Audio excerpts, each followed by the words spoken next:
Ahora sí. Bien, buenos días. Vamos a continuar con el curso de lógica y argumentación científica para el propedéutico y les vamos a partir recordando lo que vimos la última clase, ¿ya? En las últimas clases nos hemos centrado en ver más o menos qué es el conocimiento, particularmente qué es el conocimiento científico, y vimos el tema de las leyes y las causalidades, y en el marco de eso también vimos el tema de la argumentación, que es la argumentación empírica y la argumentación racional, ¿ya? Yo aquí hice una tabla, si bien a la rápida, porque yo tenía esta tabla, mejor es que se me perdió, que creo que es una buena síntesis de lo que vimos en la última sesión, que quiero partir desde aquí la sesión actual.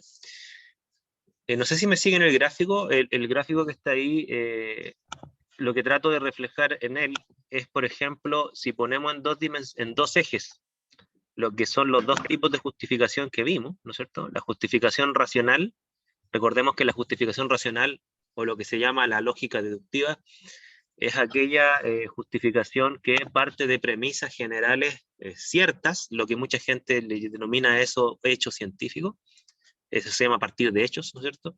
Hechos demostrados, a pesar que no es exactamente ese el término correcto, pero parte desde premisas demostradas, y desde esas premisas yo, lógicamente, fundamento mis creencias o mis ideas, ¿ok?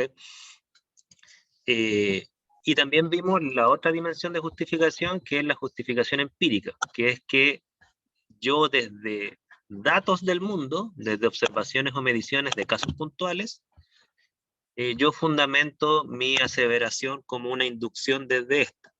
Por ejemplo, en el primer caso de lo que es la justificación racional, ¿no es cierto? Le voy a poner un caso que creo que puede ser bastante claro. Uno dice, mira, si yo, dado la resistencia que tiene mi cuerpo, dado la densidad de mis huesos, dado la altitud de este edificio, dado la gravedad, dado la ley de caída, si yo salto de este edificio, necesariamente me voy a romper las piernas. Eso es racional, ¿se fijan? Parte de algunos datos, ciertamente, de la distancia del edificio, pero parte principalmente de ideas, parte de la idea de gravedad, de velocidad, de resistencia, de lo que sabemos de la fisiología de nuestro cuerpo, y yo con esto deduzco que, dado que esas premisas no están en cuestionamiento, necesariamente si yo salto de acá me voy a fracturar. Esa sería una justificación racional, ¿ok? La justificación empírica sería la que no parte de premisas racionales, sino que parte de datos. Es decir, yo si salto me voy a fracturar los huesos. ¿Por qué? Porque 5 personas antes que yo hicieron lo mismo y se fracturaron. ¿Se fijan? Esa sería la justificación empírica. Y como son dos tipos de justificación, se pueden dar 4 combinaciones, que eso es lo que trato de reflejar en estos 4 cuadrantes. Por ejemplo, tenemos ideas o creencias, que serían estas, que no tienen justificación ni empírica, o sea, están a la izquierda del eje X, por así decirlo, cero justificación empírica, ni tienen justificación racional, están hacia abajo en el eje Y. Eso es lo que se le llama una especulación, cuando ustedes creen en algo basado en nada lógico, en ninguna argumentación válida. Por ejemplo, ustedes pueden basarse meramente en sus miedos, en sus prejuicios, en sus intuiciones, ¿ok? Eso es lo que se llama normalmente una especulación. Es aquella creencia que no tiene una justificación empírica ni racional, sino que tiene justificaciones probablemente más subjetivas, ¿ya? Respecto a la idea plausible, que es la que pregunta Arnaldo, esta que está acá, ¿no es cierto? Una idea plausible sería aquella idea que tiene una gran justificación racional, por eso está arriba en el eje Y, pero cero justificación empírica, está a la izquierda en el eje X, ¿no es cierto? Eso se le llama una idea plausible, es decir, que es aquella idea que yo tengo argumentos racionales para creer en ella, pero no tengo ningún dato que la apoye. Por ejemplo, les pongo un caso, una idea que para mí es súper plausible, a pesar que no hay ni una sola evidencia y la estamos buscando por toda la historia de la humanidad. Yo creo que es muy plausible de que exista vida en otros planetas. ¿Por qué? Porque lo que sabemos de la vida, ¿no es cierto?, es que, bueno, tiene una química determinada, tiene una física determinada.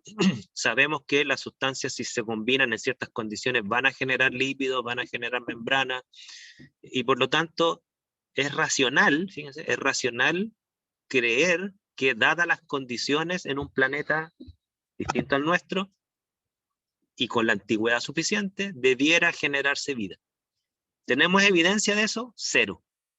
Cero. Y lo hemos intentado, hemos mandado naves a Venus, a Marte, a varios satélites, y no hemos encontrado. ¿Ya? Entonces, en este momento es una idea plausible. No se cree solo como una mera especulación. Hay bases físicas, químicas y biológicas para creer que esto se puede dar en otros lugares.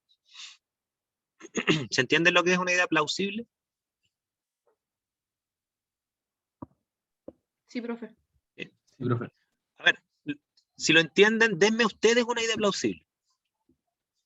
Algo que ustedes crean, porque yo ahora les voy a pedir que hagan el ejercicio. Si Cassandra no entendiste, ¿no es cierto? Vamos a hacer el ejercicio ahora, miren.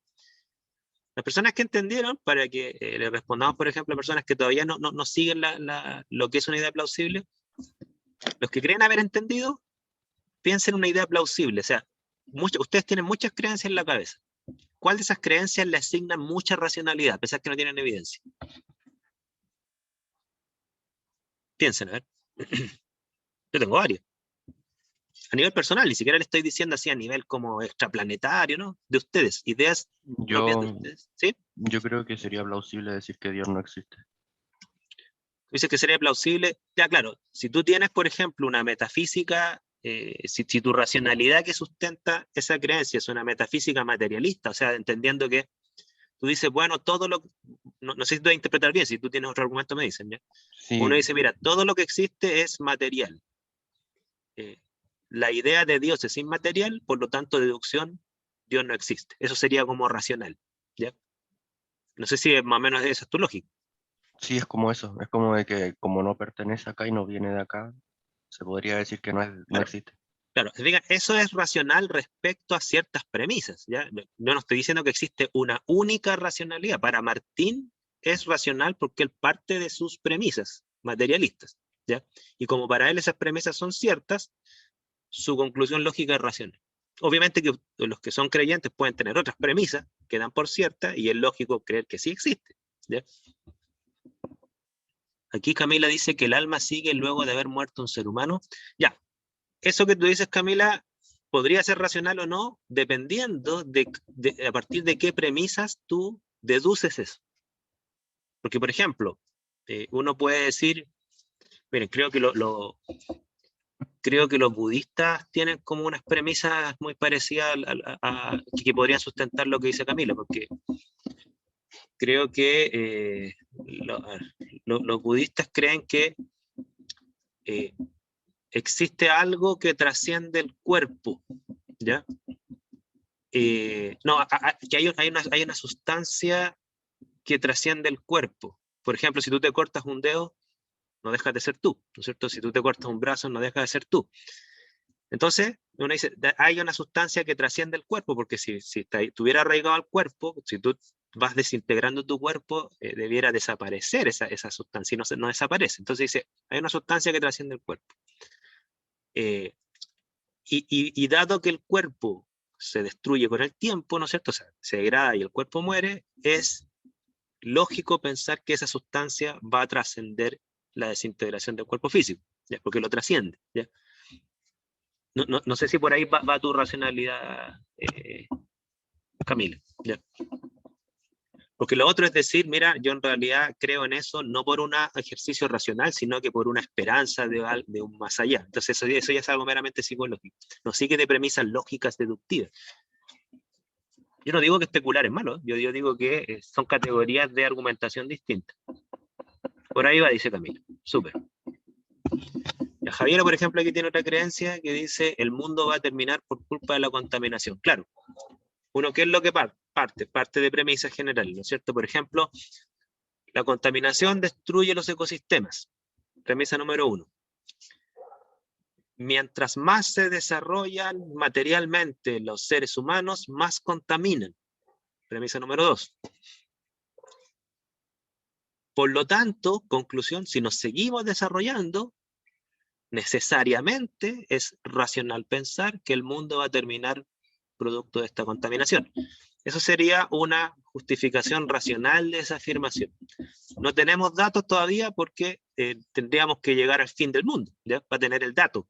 Por lo tanto, en este momento es racional, a pesar que hay algunos primeros datos que muestran que en algunas circunstancias parece que está pasando esto, ¿ya? No digo en todas, no creo que se asusten, a mí no me gustan los alarmismos ecológicos, pero que hay algunas circunstancias que está pasando esto en ecosistemas bien concretos, sí, sí está pasando.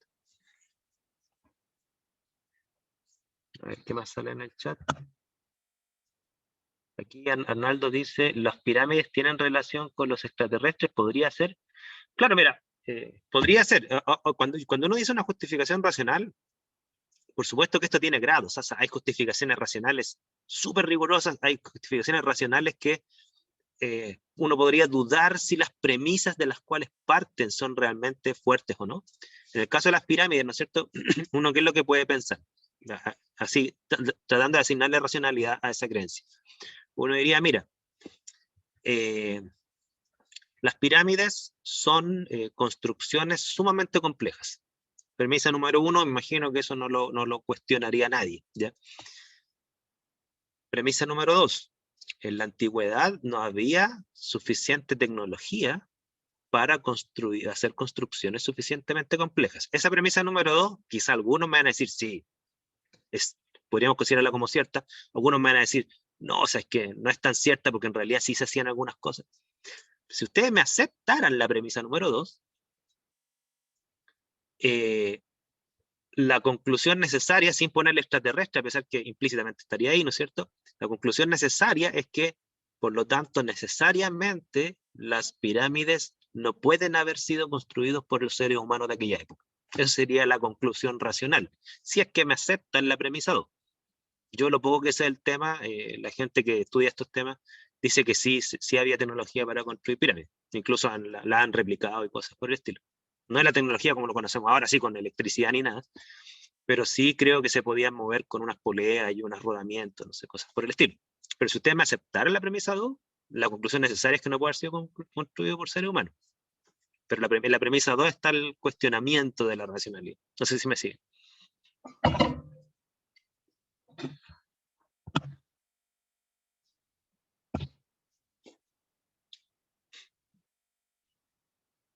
Dudas, consultas, comentarios.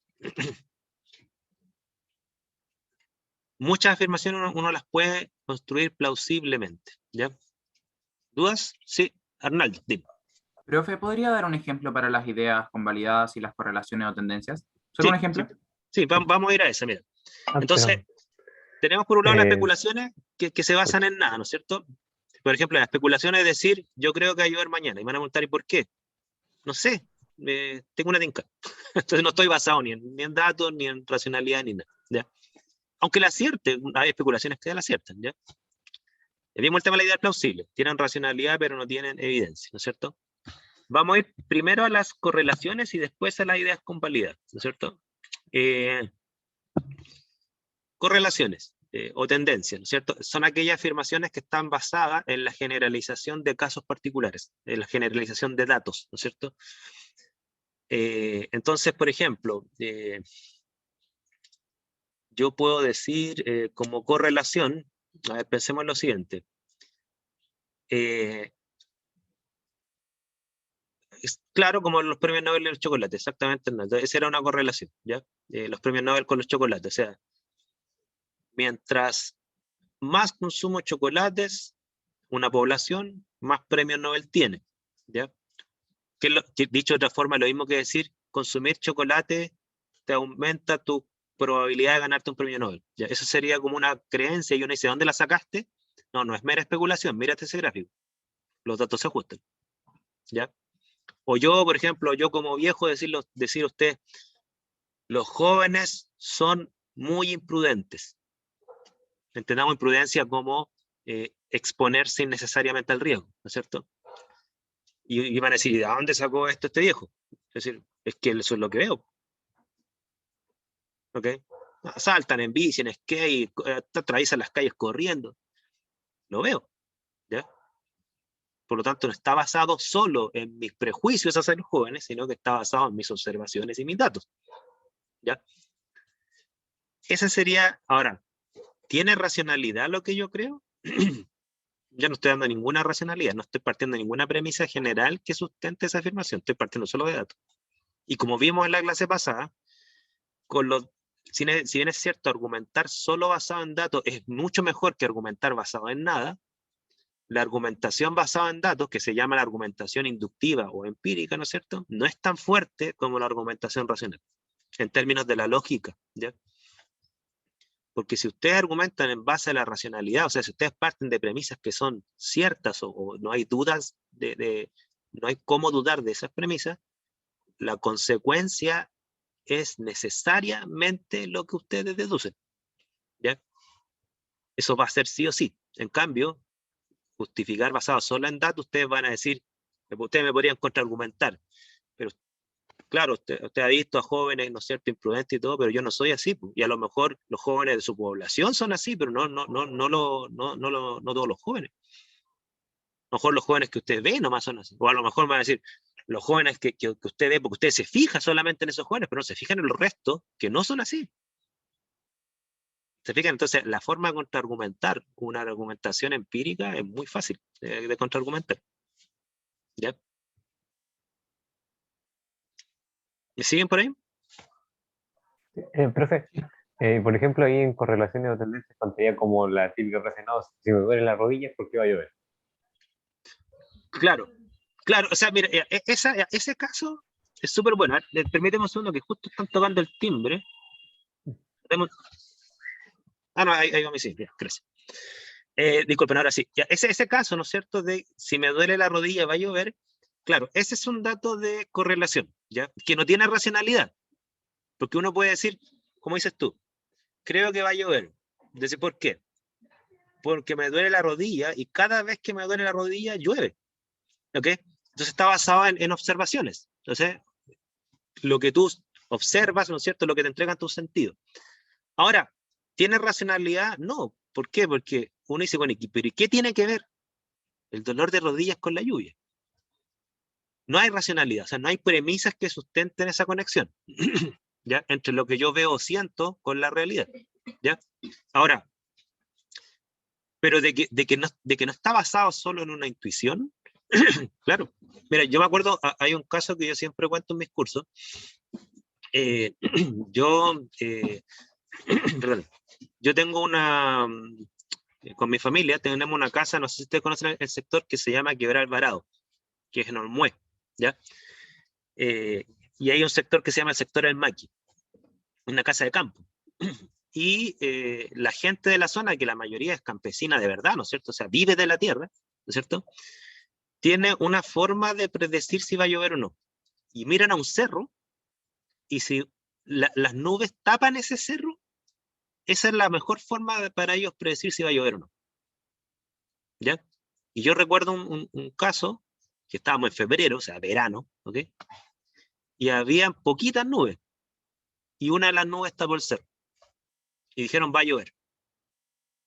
Y yo pensaba, estamos en verano, hay pocas nubes, una nube tapó el cerro, ¿cómo va a llover? Llovió. Y ellos dicen, no, sí, esa es la mejor forma, nosotros no vemos el pronóstico del clima, de la tele, ni nada. Nosotros, ¿qué es lo que hacemos? Vemos simplemente ese cerro.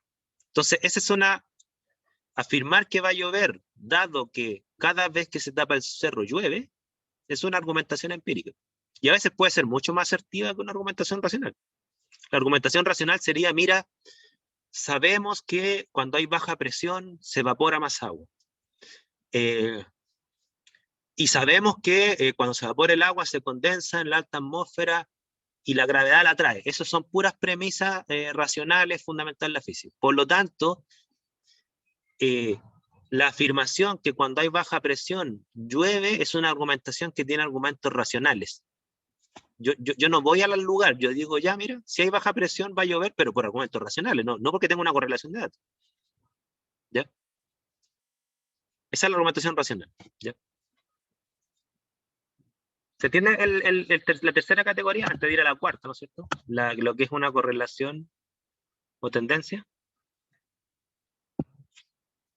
El Mauco. ¿Cuál es el Mauco, Javier? No conozco eso del Mauco. Es un cerro también o sea, acá del campo entre Quillota y Concón. ¿Ya? Y, o sea, yo vivo en el campo y allá también siembran y toda la cosa, y siempre decían que cada vez que se tapaba el Mauco, llovía. Y a veces Y son eso más fue asertivos, gigante. A veces eso es más asertivo que los pronósticos meteorológicos de la física atmosférica. ¿Ya? Por eso yo no le estoy quitando, cuando yo digo esto es una especulación, yo no estoy diciendo que no le acierten. Hay gente que es muy hábil acertando con especulaciones, ¿ya? Ahora, en Valparaíso tengo entendido que hay un cerro que se llama la Silla del Gobernador, que si ustedes se ponen, creo, en el punto sur de la bahía, si ven en la Silla del Gobernador, dice que va a llover. Y claro, a veces le aciertan, no, mira, yo me acuerdo que una vez yo estaba en Mar del Plata en un congreso, y estaba hablando con el taxista, los taxistas allá hablan mucho, y ellos decían que la forma de ver si va a llover o no es ver si es que las olas revientan mar adentro y con espuma. Cuando pasa eso, va a llover. Y justo ese día estaba pasando eso. Entonces el taxista decía, mire, vea usted para allá, con su acento argentino obviamente, las olas están rompiendo mar adentro con espuma, va a llover. Y lo acertaron. Mi bisabuela le achuntaba a mis tías cuando estaban embarazadas mirándole la uña. Y le achuntaba a la señora. ¿Sí?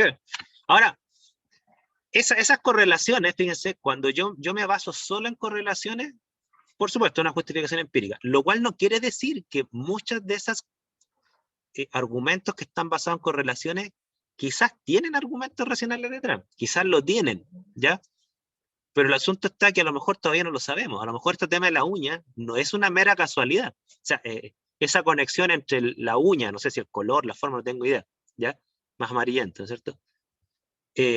Y el estado, ¿no es cierto?, de embarazada, ¿no es cierto?, a lo mejor es detrás de eso, hay un argumento racional, a lo mejor la ciencia del día de mañana lo descubre y dice, mira, ¿sabes? Lo que pasa es que cuando una mujer está embarazada, pasa lo siguiente, libera una mayor cantidad de hormonas, las hormonas están conectadas, no sé, con la expresión de la bilirrubina, lo que ustedes quieran, y eso pinta las uñas. Entonces, ahí estaría el argumento racional. Entonces, necesariamente, si una mujer tiene las uñas amarillas es porque está embarazada. La conclusión lógica, ¿ya? Era media bruja.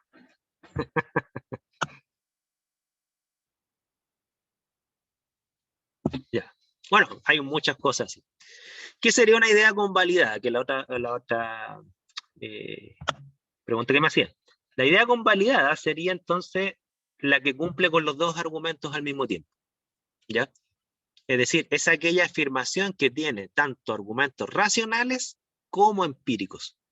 Esa sería como la cúspide de la argumentación científica. O sea, cuando ustedes formulan una idea que tiene lógica con premisas racionales que no se duda de su verdad. Por lo tanto, la consecuencia lógica es que su idea debe ser cierta también. Pero además tienen datos que la apoyan, ¿no es cierto? Esa sería la máxima argumentación científica que hay. ¿Ok? Y hay quienes defendemos, y ahí viene el tema de la verdad que vamos a ver hoy día, hay quienes defendemos que cuando una creencia tiene argumentos racionales y además argumentos empíricos, fíjense la palabra que voy a ocupar, ¿eh? Mucha gente de mis colegas de ciencia no les gusta esto que voy a decir. Defendemos que la probabilidad que sea falsa es muy baja. ¿Ya? Por ejemplo, miren, una idea convalidada en ciencia. Las infecciones son mejor tratadas con penicilina. ¿Ya? Esa afirmación tiene argumentos tanto empíricos como racionales. ¿Cuáles son los argumentos empíricos? No sé si ustedes se han puesto una penicilina alguna vez de una infección seria. Yo muchas veces, ya sobre todo yo tengo un problema, tengo infecciones a la amígdala, bueno, eso me pasaba cuando tenía la edad de ustedes, después se me pasó. Yo tenía infecciones recurrentes a la amígdala. De hecho, estuvieron a punto de extirparme la amígdala, ¿ya? Y esa infección llegó a un nivel que tenían que muchas veces tratármelas con penicilina, o sea, no se me pasaban solas. Hay gente que antiguamente les daba eso y se moría. Gracias a la penicilina, muchas personas hemos sobrevivido, ¿ya? Sacaron la amígdala, Benjamín, claro, ¿se fijan? Entonces, datos de que luego de la inyección con penicilina las infecciones desaparecen, millones, ¿ya? Millones. De hecho, infecciones que no se desaparecen de ninguna otra forma, más que con penicilina, ¿ya? Bueno, ahora hay nuevos antibióticos, pero estoy hablando de la penicilina como el gran antibiótico mundial, ¿no es cierto? El primero y todo el cuento. Ahora, uno dice, ya, tienes argumentos racionales, o sea, tú te inyectas penicilina y la gente se les pasan casi toda la infección. Súper. ¿Dónde está el argumento racional? ¿No es cierto? Entonces uno dice, mira, sabemos, ¿no es cierto?, que la penicilina es una sustancia química, sabemos su composición, sabemos que cuando está en contacto con bacterias, las destruye por un mecanismo celular que abre las membranas, las proteínas, lo que uno quiere, ¿no es cierto? Por lo tanto, tiene lógica pensar que si yo me inyecto esa penicilina, va a destruir las bacterias patógenas. A pesar que no tenga ningún dato a favor. Obviamente que lo hay, ¿ya? Entonces, sabemos además por qué la penicilina actúa. Tenemos las premisas generales de que es una infección bacterial. Eso no nadie la duda hoy en día. Tenemos las premisas generales de que está hecha la penicilina como sustancia química, ¿no es cierto? Y por lo tanto sabemos que necesariamente si pongan en contacto estas dos, la penicilina va a destruir la bacteria. ¿Ok? Entonces ahí está la racionalidad detrás. ¿Se entiende? Entonces la creencia que, o la idea, le voy a llamar idea científica de ahora en adelante, la idea científica que la penicilina cura las infecciones o aumenta la probabilidad de que nos sanemos, ¿no es cierto?, de infecciones, no es una idea convalidada, tanto por argumentos racionales como empíricos. El tema de las vacunas es lo mismo, ¿ya? O sea, ¿por qué nosotros confiamos tanto en las vacunas para el tema del coronavirus, por ejemplo? Es porque las premisas generales que sustentan la racionalidad de las vacunas están archidemostradas. Ahora ustedes me dirán, oye, pero es que hay pocos, este es un nuevo virus. Súper. Las evidencias empíricas, la justificación empírica es nueva, sí, y quizás no es tanta como otras vacunas. Podemos estar de acuerdo con eso, ¿ya? Pero, ¿qué es un virus? Lo sabemos. ¿Qué es el coronavirus? También lo sabemos, ya está secuenciado y todo, ¿ya? ¿Cómo actúan las vacunas? En el sentido de que se toman trozos del virus o secuencias puntuales de las proteínas del virus que se te inyectan al cuerpo, que los anticuerpos o el sistema inmune de nuestro cuerpo es capaz de reconocer esos trozos y generar anticuerpos y acumularlos, ¿no es cierto?, en nuestra glándula. Eso también se sabe. Por lo tanto, es racional pensar que si yo hago una vacuna con trozos de secuencias del virus, vamos a generar anticuerpos, y es racional pensar que esos anticuerpos nos van a bajar la probabilidad de enfermarnos gravemente cuando nos pongamos al virus completo. Eso es racional pensarlo. Ahora, ¿hay evidencias ahora de que funcionan esas vacunas? Sí, hay. Por supuesto que no es la misma cantidad de evidencia que hay para otras vacunas. Estamos claros, porque este coronavirus tiene menos de 2 años, ¿ya? Pero las hay. Si ustedes van a los datos, muestran que, por ejemplo, no sé, de 10 personas que están en la UCI intubadas graves por coronavirus, solo 2 son vacunadas. Las otras 8 son personas que no se vacunaron, por ejemplo. ¿Ya? Que el 90% de las personas que se vacunan, si se contagian con coronavirus, no van a parar a la UCI. Ese es otro dato que tiene que ver con las personas que están sanas, ¿no es cierto? Las otras son las personas que están en la UCI. ¿Me siguen? Eso sería una idea convalida. Entonces, como este curso es lógica y argumentación científica, se espera que uno argumente todas las ideas que ustedes van a defender, las defiendan con argumentos empíricos o racionales. Parte de este curso les va a dar herramientas para decirles dónde buscar esos argumentos. Ya les di en parte dónde buscar uno, que son los argumentos empíricos. Yo les di la base de datos, Nuestro Mundo en Datos. Ahí tienen formas de argumentar empíricamente afirmaciones. ¿Ya? Obviamente que la base de Nuestro Mundo en Datos, que se considera la base de datos más importante, al menos en temas sociocientíficos, tampoco abarca todo. ¿Ya? Yo les voy a mostrar otras bases de datos que pueden ampliar su búsqueda. Por favor, dudas, consultas, comentarios. ¿Tienen alguna idea convalidada, sí? Una idea que tenga argumento empírico y racional y que usted es una buena idea para usted? Láncense alguna, ¿eh?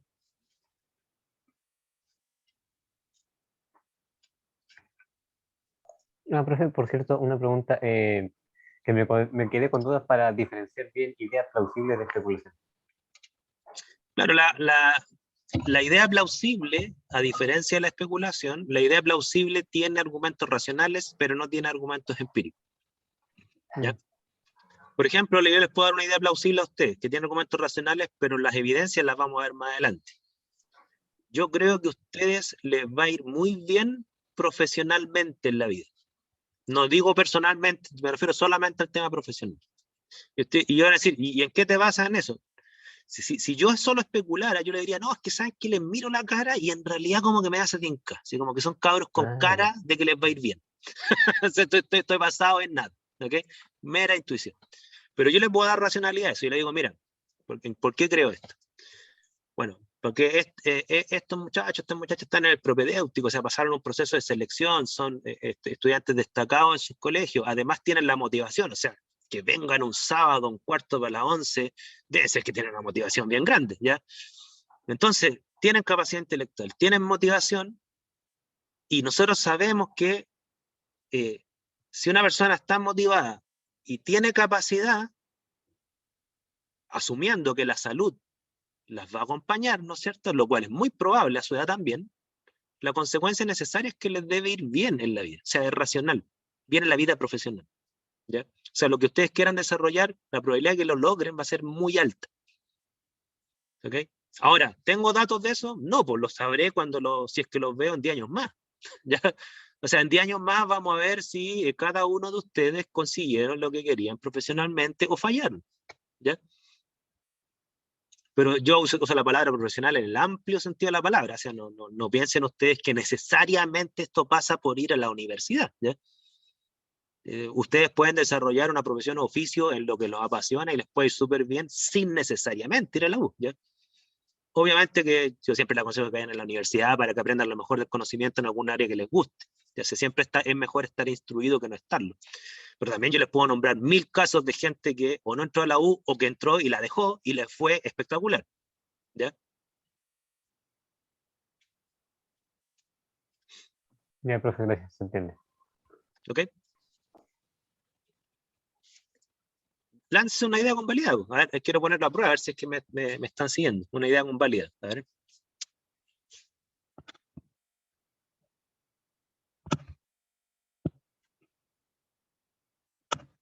Ah, profe, le había puesto en el chat por si acaso. Ah, ya, la mascarilla, sí. Aquí está la mascarilla reduce el contagio de COVID. Claro.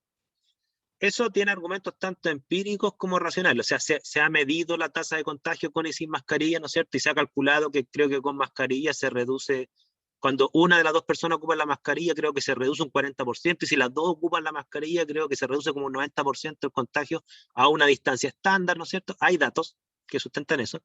Pero además hay racionalidad. O sea, ¿cuál es la racionalidad? Bueno, sabemos que esta enfermedad es generada por un virus. Sabemos que ese virus está en la saliva. Sabemos que cuando las personas hablan, expelen gotas de saliva, ¿no es cierto? Por lo tanto, es racional pensar que si yo pongo una barrera entre la nariz y la boca y el exterior, esa persona va a bajar su tasa de contagio porque necesariamente debiera expeler menos cantidad de gotas de saliva con virus afuera. Eso es lo racional, ¿se fijan?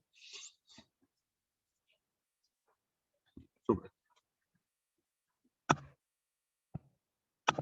Ya, lo que dice Martina, que ustedes tienen una obsesión con la extinción, ¿eh? Está bien, está bien.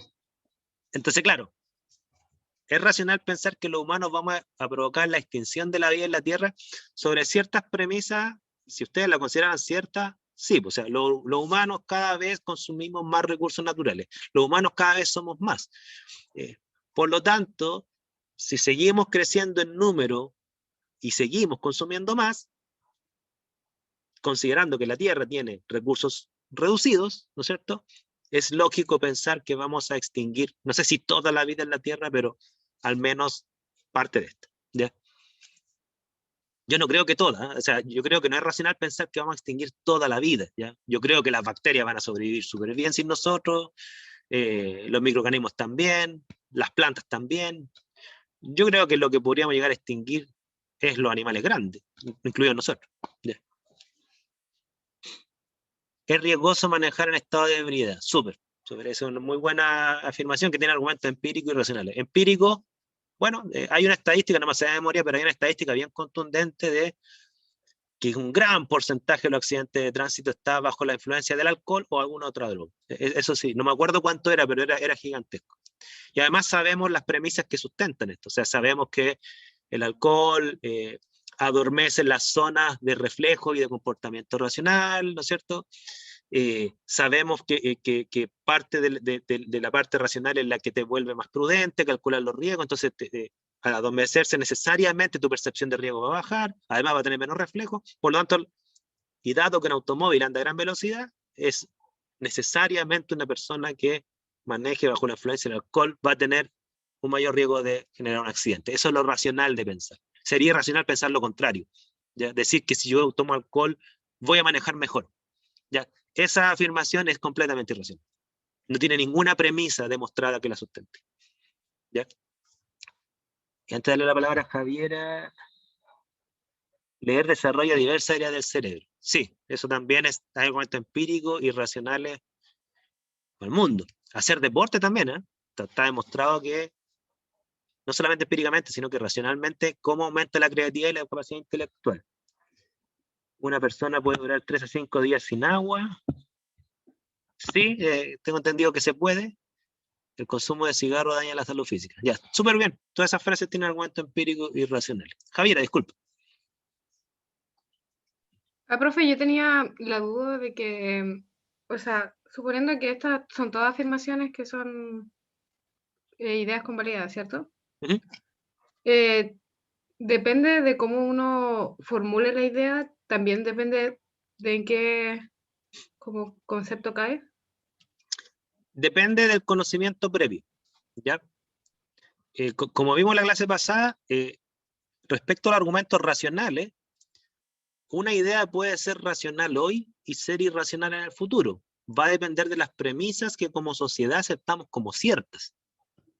Porque dado que un argumento racional es sustentar una idea desde premisas más generales que se aceptamos como ciertas, claro, hoy en día hay cosas que son racionales que al futuro probablemente no lo van a hacer, como también hay ideas que en el pasado tenían racionalidad y hoy en día no la tienen, ¿ya? Entonces, para responder tu duda bien concreto, depende del estado del conocimiento. Y yo les voy a dar herramientas, no sé si esta semana, quizás la próxima clase, dónde buscar lo mejor del conocimiento para sustentar ideas. Pero es lo mejor del conocimiento a la época, ¿ya? En 10 años más probablemente esos conocimientos que ustedes manejan ahora van a estar obsoletos y ustedes van a tener que actualizarse, ¿ya? Y lo mismo pasa con la justificación empírica, dado que la justificación empírica es la que se sustenta en los datos, también va a depender de los datos que manejamos a la época. El día de mañana vamos a manejar nuevos o mejores datos y por lo tanto la justificación empírica puede que cambie. Yo no digo que todo cambie, o sea, hay ideas que se han mantenido convalidadas por siglos y dudo mucho que cambien su estatus, ¿ya? Pero hay otras ideas que han cambiado enormemente, enormemente.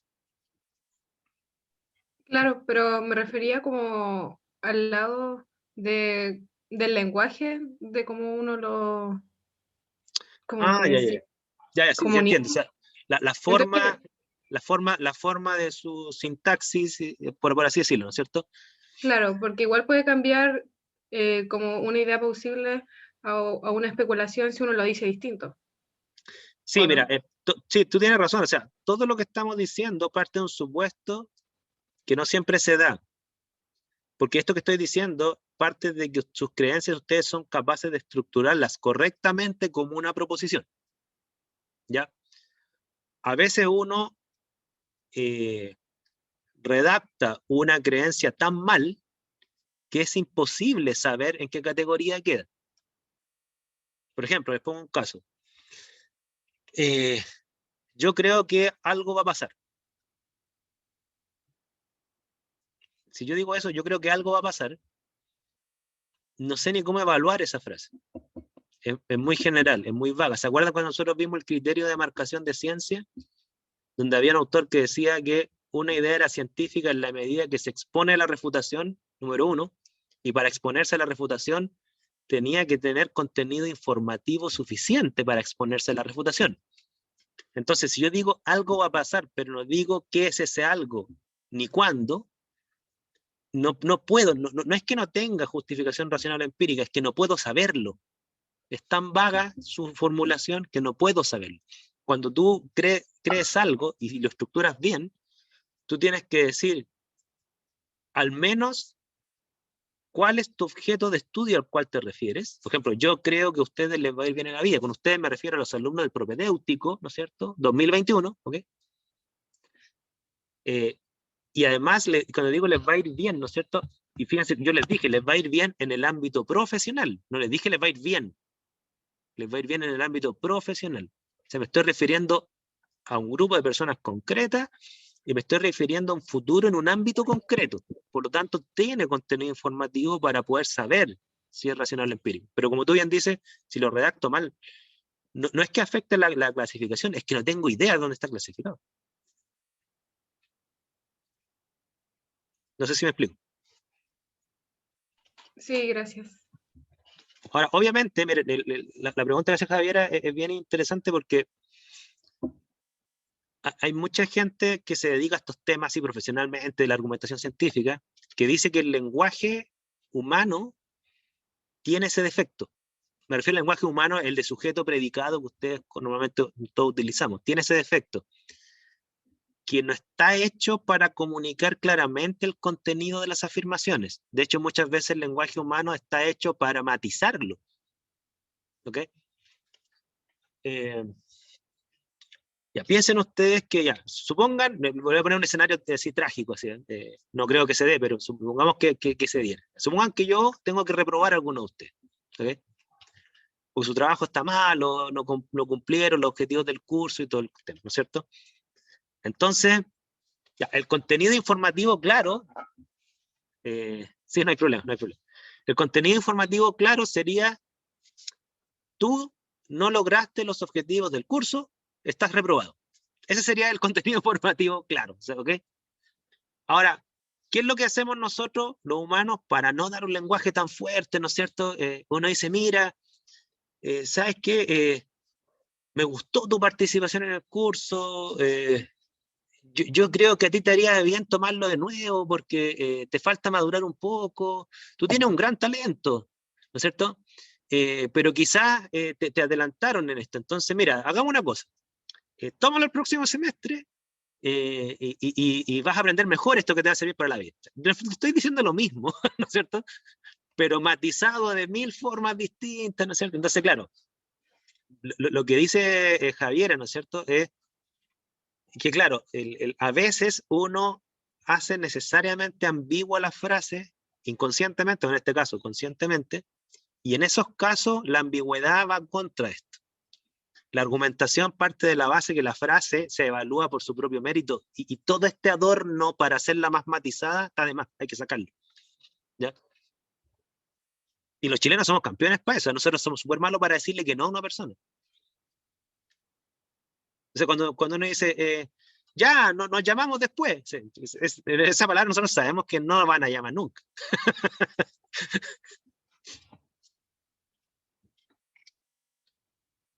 Hay otras culturas que son más directas.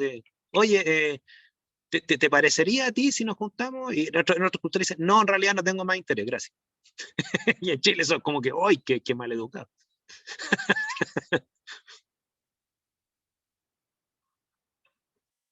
Mañana es eso. Sí, tienen que ustedes cumplir ciertos objetivos, así no. Yo creo que a ustedes les va a ir bien, pero la nota no es regalada, ¿ya? No es regalada. Si la Católica del Paraíso esta, pues no es cualquier cosa, ¿ya? ¿Profe? ¿Sí? Entonces, así como para dejarlo claro, si es que uno llega a redactar mal, como esta idea que uno va a justificar, ¿podría llegar hasta ser mala? Aunque tenga...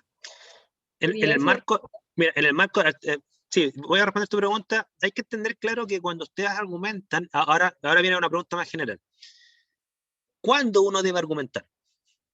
Ya, supongamos que porque ya, ustedes están apuntando hacia la ciencia o la ingeniería, ¿no es cierto? Pero supongamos, pongan esa pregunta en el contexto más general. La mayoría de la gente no estudia ni ciencia ni ingeniería. Esa es la verdad. ¿Ya? Ya, fíjate, ahí Arnaldo da en el punto. Cuando ustedes quieren opinar, ¿no es cierto? Y muchas veces, en cualquier trabajo o en cualquier ámbito de la vida, es bueno opinar. Y esto lo han dicho varios psicólogos, ¿eh? El lenguaje y la argumentación son herramientas de persuasión, por lo tanto, es algo súper poderoso. Cuando ustedes quieren persuadir a alguien de que hagan, opinen o digan lo que ustedes creen que es correcto o cierto. No estoy poniendo en duda su ética. Yo asumo que todo lo que ustedes quieren persuadir a otra persona es por su bien, ¿no es cierto? Bueno, si uno no es capaz de formular claramente la idea que quiere defender, no va a poder argumentar y es menos probable que pueda persuadir, al menos por herramientas lógicas. Yo no digo que estas son las únicas formas de persuadir, ¿ya? Si ustedes se van a gente que estudia así, seriamente, el tema del debate y la persuasión, ¿qué les va a decir? Les va a decir, mira, una forma súper importante de persuadir a otra persona en el marco de un intercambio de opiniones es tus argumentos lógicos y empíricos, que es lo que estamos viendo ahora. También hay otra forma de persuadir que es complementaria a la anterior, que son argumentos ya de tipo psicológico, que es lograr empatía, conexión visual, ¿se fijan?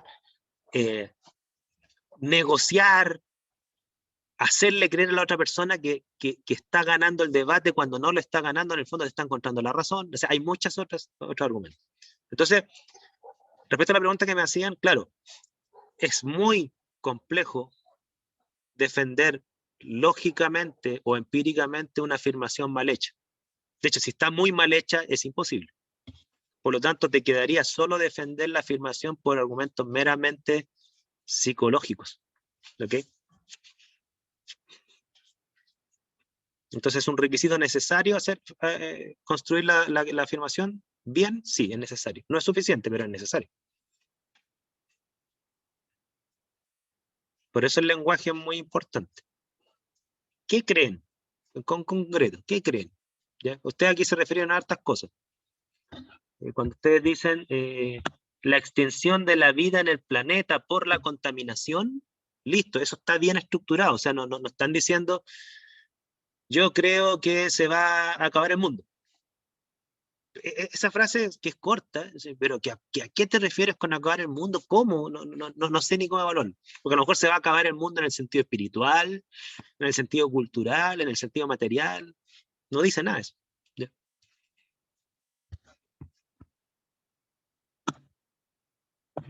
Por favor, más dudas, consultas, comentarios.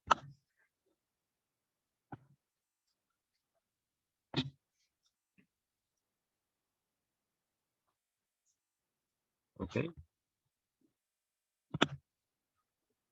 Bien. Vamos a la hora. Estamos bien, súper. Ya, lo que vamos a ver ahora, entonces, junto con este refuerzo de lo que es la argumentación racional y la empírica, vamos a ver cómo se generan esos argumentos, ¿ya? Que en el fondo cómo se investiga. Y aquí les voy a mostrar una diapo, denme un segundo.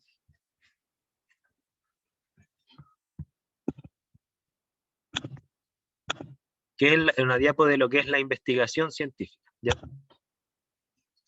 Y aquí vamos a tocar directo o indirectamente el tema de la verdad que a muchos de ustedes parece que les genera dudas, inquietudes, ¿ya?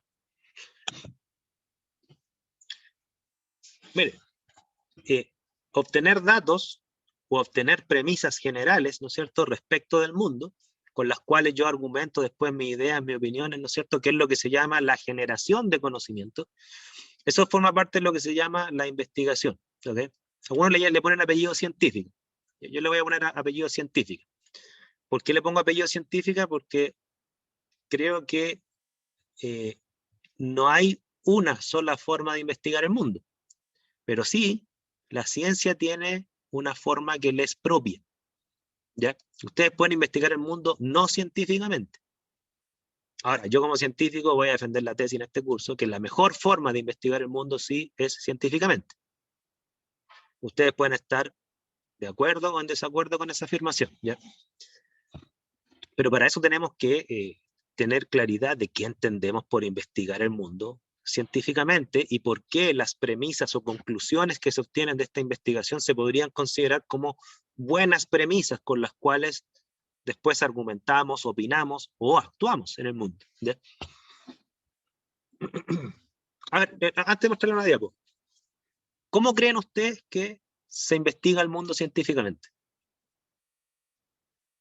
Es que quiero, más que darle un producto cocinado, es que quiero ver sus concepciones. ¿Cómo se investiga científicamente de acuerdo a lo que ustedes creen, intuyen o han averiguado? Piénsenlo.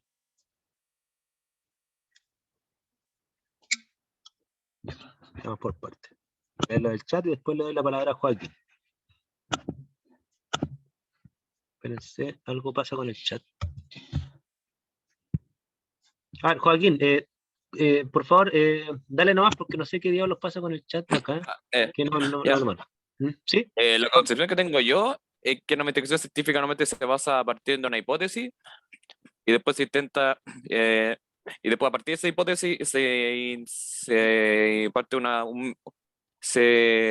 metodología para ver si esa hipótesis es factualmente correcta o no, o si o tiene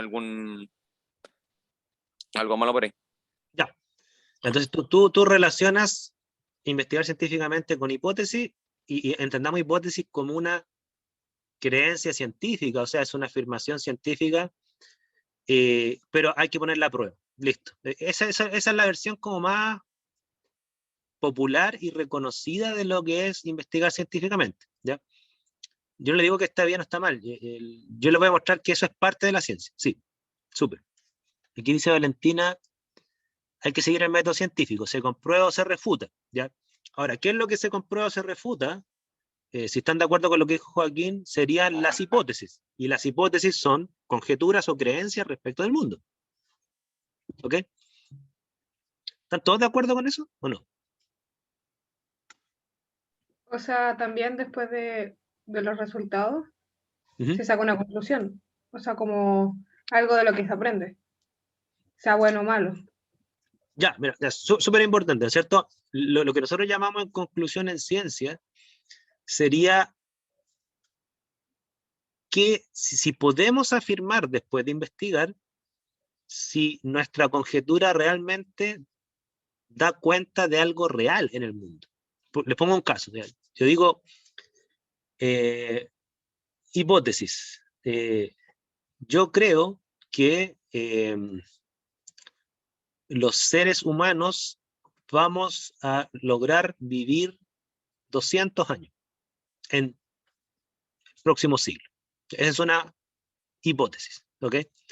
No voy a poner en discusión si ustedes la consideran como una hipótesis científica o no, ¿ya? Pero supongan que es científica, ¿ya? Luego hago todas las mediciones, pasaron los años que tenían que pasar, ¿no es cierto? Y supongamos que a finales de este siglo, el 80% de las personas efectivamente viven al menos 200 años. Entonces, ¿qué sería como la conclusión? Conclusión, ¿qué podemos decir como conclusión? Que dada la evidencia recabada, la afirmación es cierta o tiende a ser cierta, ¿ya? Eso es lo que entendemos por conclusión en ciencia, es cuando el acervo de evidencias claramente se inclina a favor de una idea, de una hipótesis. Muchas veces no hay evidencia suficiente y por lo tanto no podemos concluir nada. Por eso en ciencia cuando hablamos de conclusión, es conclusión basada en evidencia. ¿Qué podemos afirmar respecto a la verdad de una idea basada en la evidencia? ¿Podemos afirmar algo o todavía no? No sé si se entiende lo que se llama conclusión. Porque mucha gente cree que concluir algo es decir que una idea es verdad incuestionable. Ojalá podamos concluir eso, ¿ya? Aspiramos a eso. Pero muchas veces uno dice, mira, concluye en base a la evidencia actual que sí tiene bastante peso esta afirmación. ¿Se entiende por ahí? Sí, profe. Ya, veo que ustedes tienen una concepción como súper así como del método científico, ¿ok? Bueno, súper. Me imagino que por algo llegaron al propedéutico de esta área, ¿no es cierto? Miren, yo les voy a mostrar una pequeña controversia respecto a este tema. Pequeña, ¿eh? O sea, en un público como ustedes no va a ser gran controversia, pero yo he tenido públicos de varias áreas, y no solamente de su edad, de gente mucho mayor, y eso que ustedes dicen no les gusta mucho a algún grupo de personas, ¿ya? ¿Por qué? Porque fíjense, muchos consideran que investigar sería más o menos esto que está aquí, ¿ya? Que yo salgo a observar el mundo, ¿ok? Veo patrones, que sería la segunda etapa, ¿no es cierto? Veo algunos patrones, algunas generalizaciones, que me permiten levantar conjeturas, ¿ok? Y luego yo las someto a prueba, ¿ok? Yo veo, mira, las aves tienen plumas, hoy en realidad veo que todos los seres vivos que vuelan tienen plumas, po. Entonces mi conjetura es que en realidad para volar, todo ser vivo que quiera volar debe tener plumas, ahí está el origen del vuelo, ¿ya? Esa sería como mi hipótesis, y luego yo lo someto a prueba, ¿no es cierto? Y quizás para el 90% de las aves eso es cierto, pero de repente me topo con un pingüino que no me cuadra, ¿ya? Entonces, a veces cierto, a veces falso. Esa sería como la investigación científica, ¿ya? No sé si le gusta ese esquema. Tiene hipótesis, como ustedes dicen, y tiene conjeturas. ¿Están de acuerdo con ese esquema o no? O sea, sí, igual está como súper simplificado y se saltan muchas partes igual. ¿Cuáles partes se salta según tú? A ver, eso es importante. No me lo sé de memoria, pero me acuerdo que, por ejemplo, la parte de la experimentación sé que es muy importante y al final, después de la hipótesis, comparar resultados con la comunidad científica. Ya, el tema del experimento, ya, es súper bueno lo que acaban de decir, ¿no es cierto? El tema del experimento a veces como que nos cuadra, porque quizás muchos de ustedes le han enseñado el método científico como un método experimental, un poco influenciado por la historia de Galileo. O sea, en el fondo yo no observo así como por observar, yo hago mediciones controladas y repetibles, ¿ya? Eso sería como un experimento. Y aquí como que no hay experimentos, como que yo miro el mundo así, bien informalmente, sin controles y lanzo ideas. Falta la parte experimental, ¿ya? Hay gente que considera que el método científico debe ser experimental. Hay gente que dice que no necesariamente. Perdón, habían dos personas que levantaron la mano. Arnaldo era una persona y no sé quién más. Arnaldo. O sea, esta metodología se utiliza cuando uno está como investigando más que cuando uno quiere comprobar algo, ¿o no? Es que, disculpa que te responda con una pregunta, pero va a depender lo que entiendas tú por investigación. Si tú entiendes que toda investigación debe tener una comprobación, esos dos términos no están separados, ¿ya? Por lo tanto, investigar sería, comprobar es parte de investigar, ¿ya? No, yo creo que están como separados. Si tú dices una cosa es investigar y otra cosa es comprobar. Sí, están ¿Sí? separados, pero pueden ir de la mano dependiendo del contexto. Porque, por ejemplo, para alguna investigación es netamente, o sea, uno debe experimentar, pero para otras no. Es que es un O sea, argumento bien en fuerte que hay. ciencia. O sea, es un argumento bien fuerte que hay, porque si ustedes vieron, alguno de ustedes acaba de decir, se me olvidó el nombre, que falta la experimentación. Arnaldo dice, a veces sí, a veces no, ¿ya? El tema de la experimentación siempre ha sido controversial, ¿eh? Hay gente que considera que si no hay experimentación no hay investigación. Hay otros dicen que sí se puede, ¿ya? Estoy mostrando los matices de lo que es investigar. ¿Alguien más había levantado la mano y después la bajó, parece? No. Yo la había levantado. ¿Sí? Es que iba a decir que yo creo que esta investigación, o sea, igual puede ser como que pruebe ciertas cosas, pero no es específico, porque, por ejemplo, sobre todo en las ciencias de biología, siempre hay como cosas que como que se separan de las generalizaciones, entonces como que no sería tan real, por decirlo así. Sí, mira, los biólogos son los principales detractores del método experimental científico. ¿Por qué? Porque no siempre uno puede medir en condiciones controladas y repetibles algo. Hay disciplinas que no se pueden hacer eso. Pregúntenle a un astrónomo si puede hacer experimentos, por ejemplo. ¿Ya?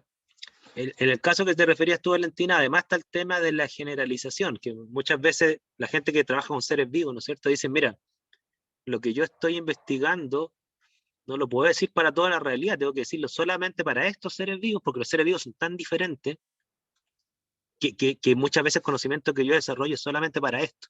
Entonces, esto de afirmaciones generales, universales, para toda la realidad, quizás para un físico puede que cuadre, pero no para la biología. ¿Ya? Arnaldo. Pero dentro de este mismo esquema, si se quisiera experimentar, ¿a dónde? ¿Cómo iría? Así como en una flecha aparte o algo así. O sea, si tú quisieras experimentar, ¿no es cierto? Tendría que ir desde mi punto de vista acá, que es cuando tú buscas evidencias a favor o en contra de tu idea, pero esas evidencias no las buscas así con una lupa en el mundo, que es como observar lo que te entrega el mundo, ¿no es cierto? Sino que tú la buscas utilizando tu sistema de estudio, controlando variables, interviniéndolo, tomando datos y volver a hacerlo una y otra vez, varias veces, ¿no es cierto? Eso sería experimentar. Pero muchas veces eso es complicado con seres vivos y para un astrónomo no puede andar controlando sistemas solares ni nada por el estilo.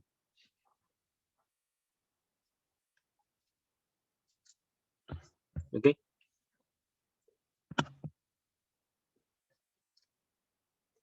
Entonces, fíjense lo siguiente. Ya. Este tema es medio controversial. Yo le voy a Javier, estoy levantando la mano, disculpa.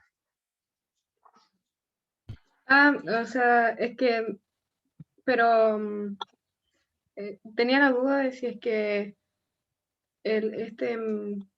como investigación científica,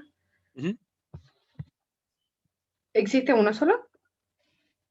Es que esa es la controversia, a lo que voy yo. O sea, esto que le estoy dando es controversial, todavía se discute, ¿ya? A pesar que quizás muchos de ustedes en sus clases o en sus libros de la escuela, ¿no es cierto?, les hablan del método científico, eso no está tan asentado. Yo creo que sí existe un método científico. Yo como científico creo que existe un método científico. Para toda la ciencia, fíjense lo que voy a decir, ciencias naturales y sociales. Pero lo que estoy diciendo igual es controversial y reconozco que hay muy buenos argumentos para ir en contra de lo que yo estoy diciendo. Y lo otro es que, aunque ustedes estén de acuerdo, va a venir la pregunta, bueno, pero ¿qué entiendes tú por método científico antes de poder siquiera evaluar tu creencia? ¿Ya? Entonces, no hay una respuesta única, y Javier. En el campo de las humanidades, quizás sus profesores de ciencia, probablemente la tesis que más defienden es que existe más de un método científico, probablemente. ¿Ya? Por lo menos yo los profesores de ciencia con los cuales he interactuado, y algunos yo lo he capacitado en algunas cuestiones, defienden esa tesis, que hay más de un método. ¿Ya? Hay otras personas que dicen que no existe ningún método. Y hay otras personas que son más del área de las ciencias naturales que defienden que hay un solo método. Y claro, yo soy de esa línea. Quizás estoy medio lavado de cerebro. ¿Ya? Pero si es que existiera un puro método, igual haría las cosas más fáciles, porque todo se evaluaría de una manera. Es que Entonces, yo por eso... más sí. lo hace más complicado, pero eso no significa que sea malo. Claro, o sea, yo una de las razones por las cuales defiendo que hay un método es porque finalmente los científicos de distintas áreas evalúan los trabajos, desde mi punto de vista, con la misma lógica. ¿Ya? Pero tengo que explicarle más o menos cuál es la lógica de la ciencia en base a ciertos marcos teóricos y ustedes evaluarán si me compran el cuento o no. ¿Ya? Lo cierto es que la lógica que yo les voy a presentar ahora, que no es mía, ¿cierto? No es esta. ¿Ya? No es esta, toma parte de esto. Y se lo explico brevemente. ¿Estamos de hora? Bien. Miren, no es lo mismo, desde mi punto de vista, conocer algo de cero, un sistema de estudio de cero, que conocerlo sobre la base de un conocimiento previo, ¿ya? Por ejemplo, supongan que yo los suelto a ustedes en Marte y no saben nada de Marte, ¿ya? Y supongamos que ustedes sobreviven ahí. ¿Qué harían para conocer Marte? Ahí están, aparecieron en Marte. ¿Cuál videojuego? ¿No es cierto? ¿Qué hacen para conocer Marte?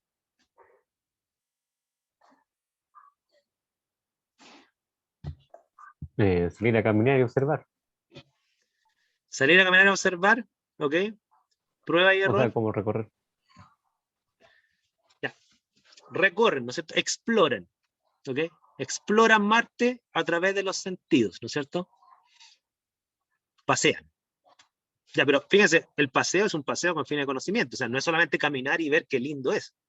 Ustedes quieren conocerlo, entonces ustedes empiezan a pasear y a observar. ¿Y qué sacan de esa observación? Una recopilación de datos, quizás. Ya, dos cosas, ¿no es cierto? Por un lado, una recuperación de datos, y otra, lo que dice Scarlett, les van a empezar a surgir varias preguntas a partir de lo que observan. ¿Sí? Por ejemplo, ustedes van a empezar a observar y van a decir, oye, el sol es rojo en todos lados. ¿Por qué rojo? ¿Se fijan? Eso es lo que surge espontáneamente. ¿Ya? Disculpen, mi perro se puso a ladrar. Eso es lo que surge espontáneamente, ¿no es cierto? Datos por un lado y preguntas que surgen de los datos por otro. Bueno, fíjense que todas las ramas de la ciencia han surgido más o menos así. Por ejemplo, la astronomía, la disciplina científica que conocimos como astronomía ahora, partió desde observaciones que venían desde los astrólogos. Observaciones como, no sé, porque la luna tiene ciclos de 28 días, que hay luces errantes respecto al fondo estelar, que hay luces azules y rojas en el cielo. Esos eran datos que recopilaban y después empezaron a surgir las preguntas. ¿Por qué la luna tiene un ciclo de 28 días? ¿Por qué hay luces rojas y azules? ¿Qué son esos puntos errantes que hoy en día llamamos planetas? ¿Qué son? ¿A qué distancia están? ¿Se fijan? Eso es lo que se llama cuando uno investiga algo de la nada. ¿Ok? Normalmente cuando uno investiga algo de la nada, cuando uno no sabe nada, más que formular hipótesis, uno normalmente recopila datos, número uno, se hace preguntas, número dos, y muchas de esas preguntas no necesariamente requieren de hipótesis. Por ejemplo, les pongo un caso. ¿Ustedes saben cuántos planetas podemos observar a simple vista? A simple vista, sin telescopio.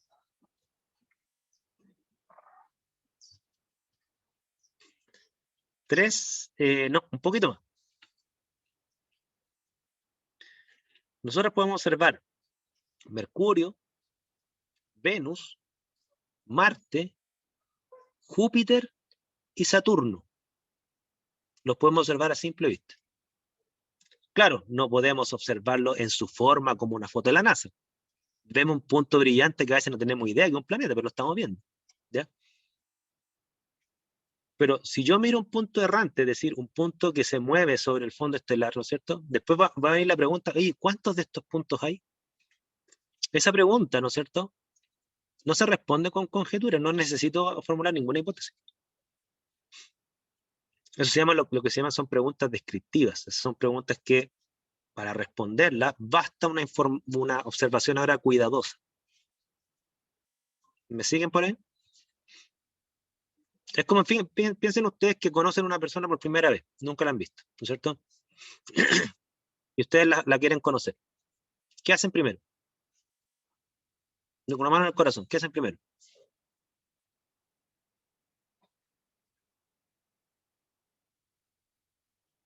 Saludar. Ya, pasaste esa barrera social, listo. Pero ¿qué haces primero cuando la quieres conocer? La miro. La miraste, ¿no es cierto? Obtienes información visual, listo. ¿Qué haces después? Preguntas. ¿De qué tipo? Personales. O sea, como. Preguntas personales, Ya. tales como dice Javier, ¿edad? ¿Qué edad tienes? Esa pregunta requiere una hipótesis, ¿no? No. Es decir, mira, tengo X años, listo. Sigan con las preguntas. Si cuando las personas se conocen por primera vez, son puras preguntas. ¿De dónde eres? Exactamente. ¿Qué edad tienes? ¿De dónde eres? ¿Dónde vives? ¿Cuál es tu nombre? Son puras preguntas descriptivas. ¿Ya? ¿Qué estudias? ¿Qué te gusta? ¿Ok? Eso es lo típico que uno hace. Y fíjense que eso es conocer, ¿eh? Eso es conocer. Y eso, desde mi punto de vista, ustedes están investigando a la persona, honestamente, ¿ya? Pero no la están investigando bajo el método científico que ustedes conocen de que yo tengo que formular una conjetura para poner a prueba. En esa primera etapa, donde ustedes están recién conociendo al objeto de estudio, personas, planetas, lo que ustedes quieran, son preguntas que se llaman descriptivas. Todas se responden con datos. ¿Ok? ¿Le siguen hasta ahí, no? Supongan que ustedes superan esa etapa.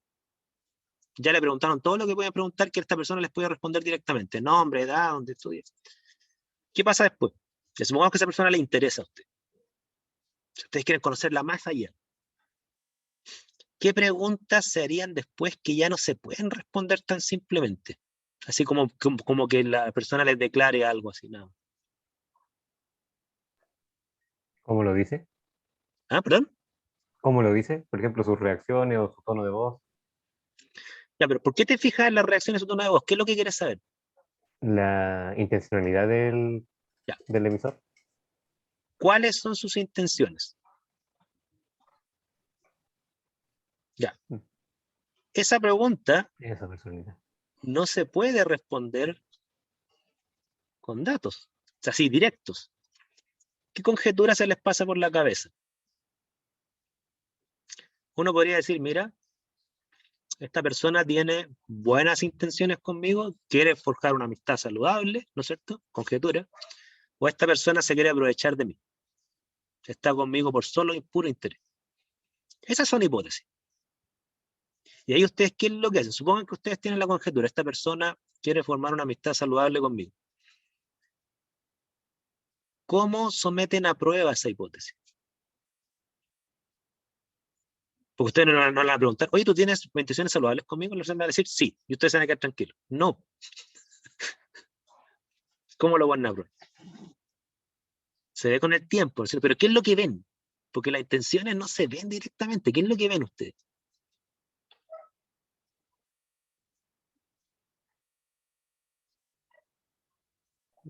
Patrones conductuales.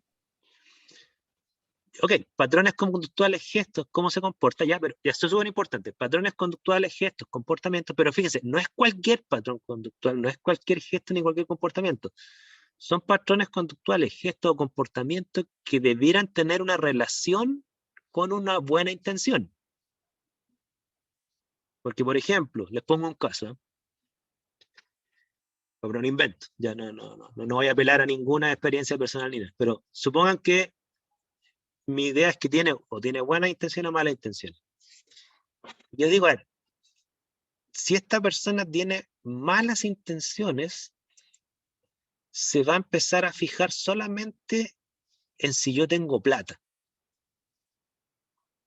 ¿Ok? Entonces, oye, esta persona mira insistentemente mi billetera. Entonces, oye, es una evidencia que parece que no tiene buena intención, tiene mala intención. Se fija en la marca de mi zapatilla. Me pregunta cuánto gano. O sea, ¿se fijan? Ahí es donde empieza evidencias, ¿no es cierto? A decir, mira, ¿sabes qué? Esa hipótesis parece que tiene buena intención, es falsa. Distinto si tiene buenas intenciones, diría, oye, ¿sabes qué? Me pregunta mis gustos musicales, en realidad ninguna cuestión, ninguna fijación material, respeta quién soy, no me critica.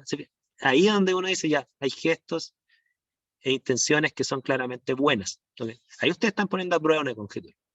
Alguien levantó la mano y después la bajó, perdón. Se me fue.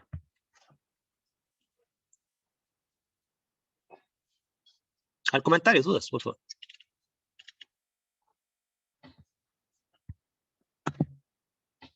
Lo que les quiero mostrar con esto es que no es lo mismo conocer descriptivamente algo que conocerlo a nivel más profundo, que es a un nivel más explicativo y predictivo. ¿Ya?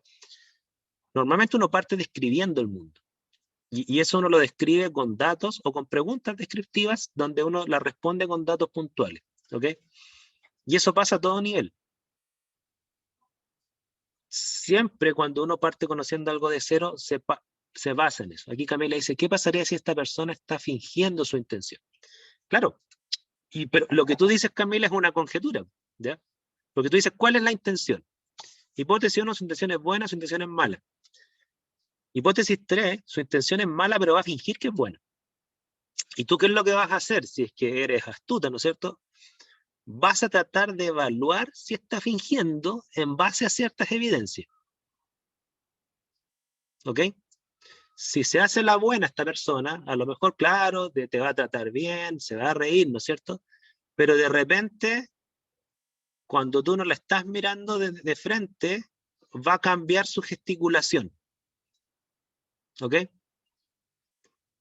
Y tú te diste cuenta por un reflejo, no sé. No sé, te estoy inventando. ¿Ya? Entonces, uno pone a prueba esas cosas, si es que uno es astuto, ¿ya?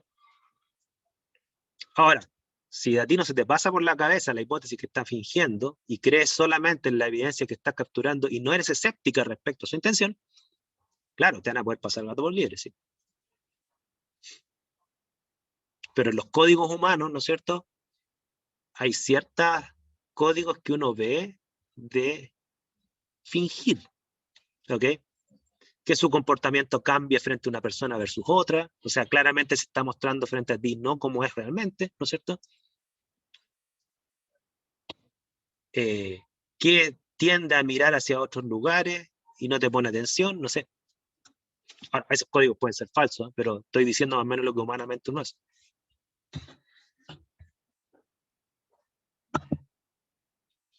Entonces, investigar tiene como varios niveles, y eso es lo que iba yo. Miren, la química es lo mismo, o sea, la química primero observaba las sustancias, los comportamientos, si se disolvían o no en agua, si brillaban, si combustionaban, eso eran datos, muchos datos, ¿ya?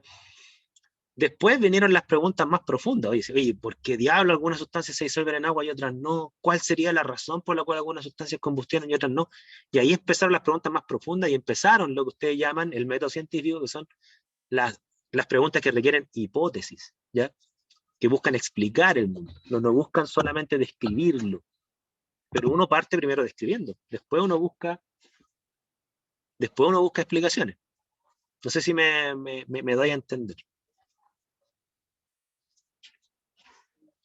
¿Se entiende hasta ahí o no?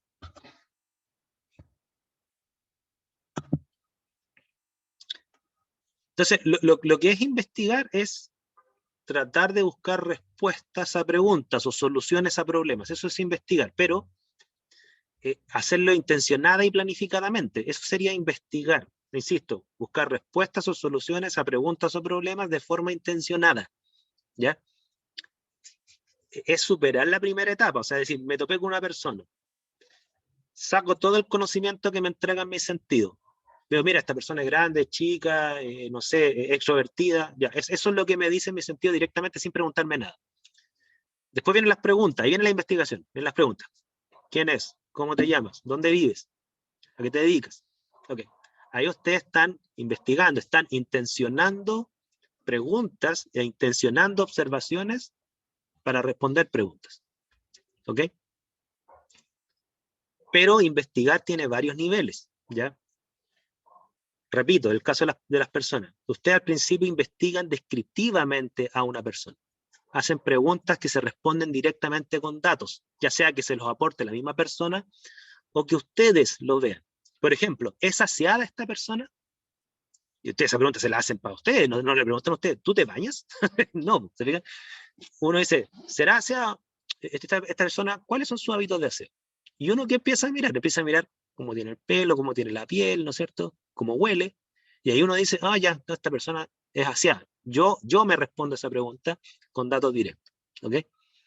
Estoy investigando a la persona, ¿ok? Pero después vienen preguntas más profundas que uno trata de buscar comportamientos de esta persona, ¿ya? Y los comportamientos ya más que describir, es ver cómo funciona esta persona, ¿ok? Y uno dice, ¿cuáles son sus intenciones? No sé, pues, bueno, pucha, estoy tan viejo que ustedes ya están en ese...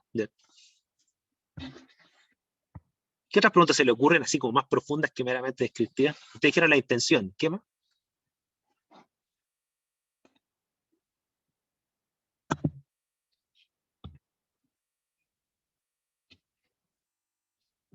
¿Tienen alguna otra pregunta más profunda?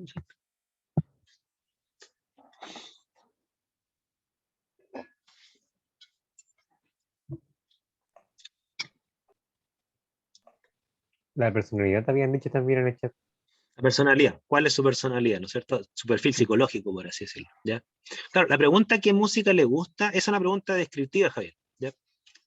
que tú la puedes responder directamente, ya sea que te la responda la persona o escuchar la música que le gusta. Porque no sé, pues supongamos que tú no, bueno, creo que se puede hacer esto, yo no, esto es lo que me dice mi hija, ya no tengo esa habilidad.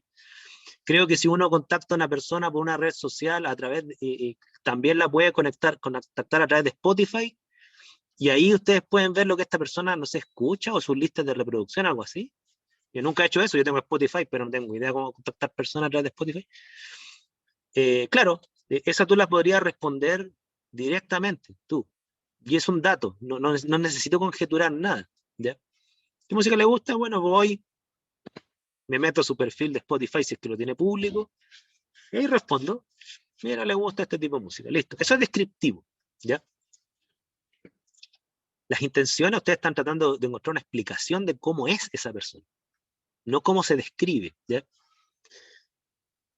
Claro, sí, tú tienes razón, Javiera, que uno podría inferir cosas, pero las inferencias, que son hipótesis, son normalmente afirmaciones de tipo explicativa, ¿ya?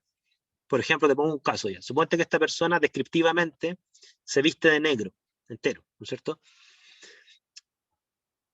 Te va a surgir la pregunta, ¿por qué esta persona se viste de negro? ¿Ok? Está buscando una explicación, no solo una descripción. Y ahí tu conjetura podría ser es que quizás le gusta la moda gótica. ¿Ya? No sé si ustedes conocen la moda gótica o hay otra moda en la edad de ustedes que la gente se viste de negro. ¿Ya? Bueno, esa sería tu hipótesis. ¿Y tú cómo la pones a prueba? Bueno, ahí tendrías que ir a buscar datos de que efectivamente tiene ese gusto estético, ¿ok? Que surge de una moda estética, ¿ok? Eso tú estás tratando de explicar a la persona.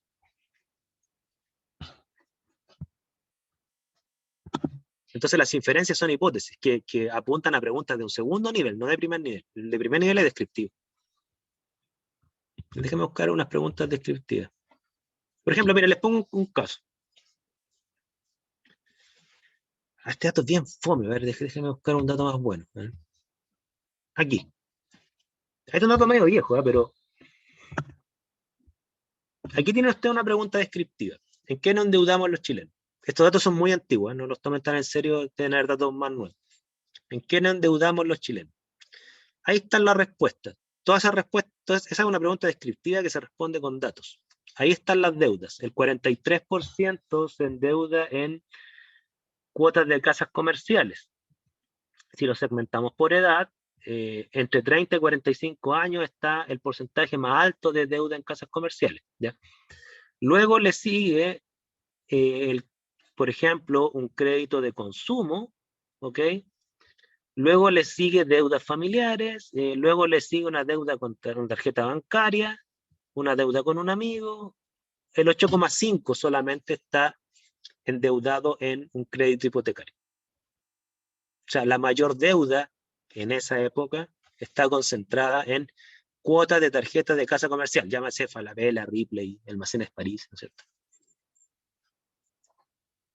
Fíjense ahora, yo les voy a decir una cosa. ¿Qué preguntas les surgen a partir de esos datos?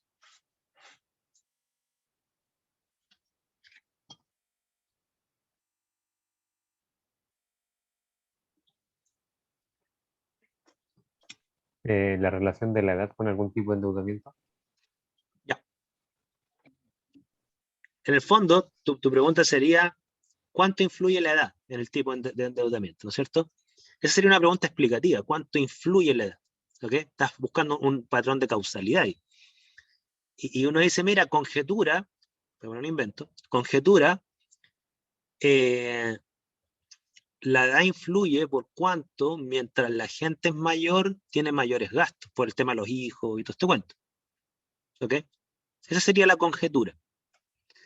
Puede que sea falsa, o sea, el dato muestra efectivamente que, por ejemplo, entre 30 y 45 años están más endeudados. Sí, eso lo muestra, pero no dice por qué. Tu conjetura es que se debe a un tema de que a esa edad hay mayores gastos por los hijos. Eso hay que poner a prueba. A lo mejor a esa edad uno simplemente, no sé, por primera vez se topa con plata y gasta como condenado, ¿no? Uno irresponsable y listo. ¿Ya? Por ejemplo, el tema de los hijos que suena súper bien, así, es que yo tengo hijos y me sacrifico por mi hijo. Y uno dice, pero ¿y qué tiene que ver con Falabella y Ripley?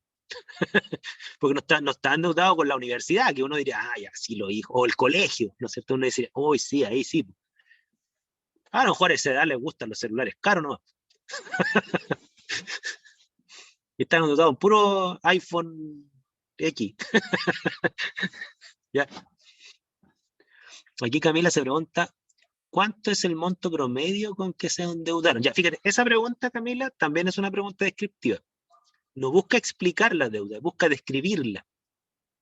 ¿Cuánto es el monto promedio con el que se endeudaron? Bueno, yo tendría que ir a la cuenta de esas personas y hacer un cálculo. Y te diría, mira, el monto promedio son, supongamos, 1,5 millones de pesos por año. ¿Ya? Eso se responde con un dato. Esa pregunta también sería descriptiva. Pero lo que apunto yo, ¿no es cierto?, es hacerle ver a ustedes que cuando uno empieza a conocer algo, uno se hace preguntas tanto descriptivas al principio, como después empiezan a aparecer las preguntas más explicativas. ¿Por qué pasa eso? ¿Cómo pasa eso? ¿Ok? A ver si tengo otra. Espérense. Aquí, miren este. Con esto termino. ¿Cómo encontraste tu primer empleo? ¿Ya? Esta es la estadística de esta época, con una estadística súper vieja. Hace como de 15 años atrás está. El 73% encontró un empleo por recomendación de un amigo. Después viene muy minoritariamente por bolsas de trabajo en la universidad, por sitio especializado, por internet medio gráfico. No aparece por lo impresionante de mi currículum. No aparece eso. Ahora, si ustedes ven esos datos, hay una pregunta descriptiva y datos que le responden. ¿Qué preguntas les surgen ahí?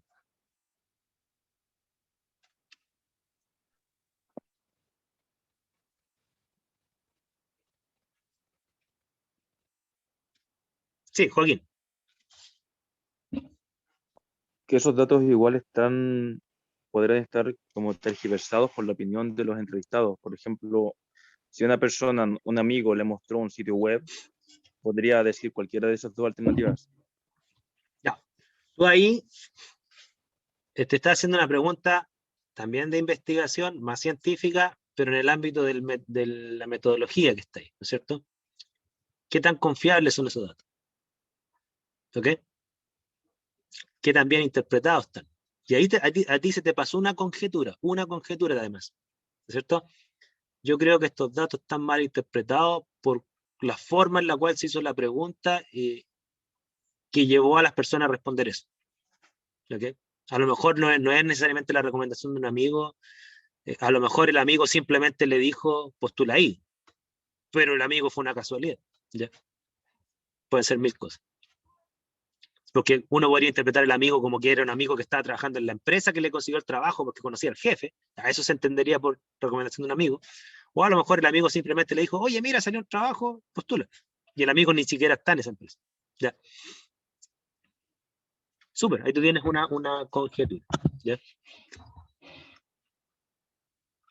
Miren, vamos a utilizar la próxima clase, nuevamente la página de Nuestro Mundo en Datos, para que ustedes se formulen preguntas.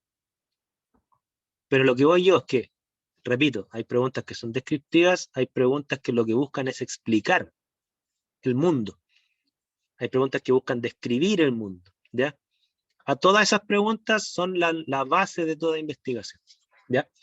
Y la próxima clase les voy a pedir que hagan preguntas y vamos a ver el tema de las bases de datos, de cómo buscarles respuestas que ya existen quizás. ¿Ya? Porque este curso no busca que ustedes se transformen en investigadores, pero sí que se apunta a que ante temas de debate y de controversia, ustedes sepan argumentar en función del conocimiento que existe, y quizás muchas preguntas en el marco de un debate ya tienen respuestas con las cuales ustedes pueden argumentar bien. ¿Ya? Vamos a ir a ese punto. Aquí Arnaldo me pregunta, en la historia de la ciencia, ¿de dónde proviene la biología? Tengo entendido, Arnaldo, que proviene del naturalismo. ¿Cuál es el naturalismo? El naturalismo es la disciplina que lo que buscaba era describir los animales, ¿ok?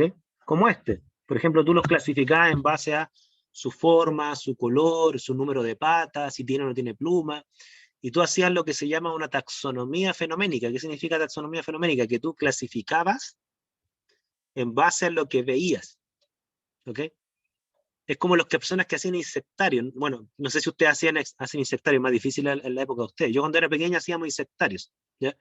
Que eran insectarios. Uno capturaba insectos, ¿no es cierto? Y los ponía después, obviamente muertos, ¿no es cierto? Uno los ponía en una pluma bit y los ordenaba en función de su parecido, ¿ya? Claro, como yo antes era chico, vivía en Quilpué, en el Paradero 30, y en esa época Quilpué era un campo. Yo tenía que caminar como 10 cuadras para ir al colegio, y en esas 10 cuadras capturaba insectos. ¿Ok? Muchos insectos. Entonces, claro, uno establecía categorías. Ahora, después venía la pregunta, oye, ¿y por qué los insectos todos tienen 6 patas? ¿Por qué algunos tienen alas y otros no? ¿Ok? Claro, es que ustedes, dudo mucho que les va a ir bien con un insectario si ahora está todo poblado, entonces encontrar insectos es súper difícil hoy en día. Yo miro por dónde caminaba cuando era chico y hay puras casas y cemento, o sea, no hay ningún matorral, nada. Cuando yo caminaba tenía que saltar hasta un riachuelo, ¿no es cierto? Y meterme por una hierba seca. Bueno, era en otra época, digamos. Me atravesaban vacas, caballos, de todo, ¿no es cierto? Las mariposas andaban por todos lados. De hecho, no sé cómo no se me pegó una enfermedad parasitaria. A veces que hay unos bichos que pegan unos parásitos. No sé si tengo el mal de Chagas, es capaz que lo tenga. Entonces, claro, yo hice un tremendo insectario, tenía como 40, tenía más de 40 insectos, me acuerdo. Los tengo gigantes, así. Incluso aprendí el procedimiento que ahora me lo van a cuestionar moralmente ustedes, ¿no es cierto? El procedimiento de matar al bicho sin que se destruirlo, o sea, con alcohol y un hisopo, ¿no es cierto? Y el bicho queda así como paralizado. Y después lo ponía con un alfiler. No me critiquen, era en otra época. Era en otra época donde estas cosas no se miraban mal. Ahora ustedes me deben acusar de inmoral, asesino de insectos y todo eso. Perdónenme, ahora no lo haría, ¿ya? Pero en esa época hasta era ídolo. Ya. Listo, vamos a quedar hasta acá entonces. La próxima sesión, les digo, vamos a ver temas de formular preguntas y responderlas con bases de datos. ¿Ya? Ahí viene el tema de la argumentación informada con lo mejor del conocimiento. Así que no se pierda la próxima clase, va a estar entretenida porque vamos a trabajar con páginas de internet. ¿Ya? Que estén bien y cuídense. Saludos. Ya, profe, cuídese que esté bien. Chao, profe, muchas gracias. Profe. ¿Sí? Va a subir el Power, ¿cierto? Aquí en el Power, sí. Es que yo no había subido los Power porque dije, esta es la generación de YouTube, con el video les basta. Pero si quieren los Power se los subo todos. Ah, no. O sea, no, pensando en la vida, mejor no. Ahí no. O sea, si alguien... Súbelo. Sí, ya, lo voy a subir. Lo voy a subir. Ya. Súbalo para que ustedes lo repasen y todo el cuento. Ya. Así que no hay problema. Ya. Chao, profe. Chao. Chao, profe, cuídese. Igual, chao.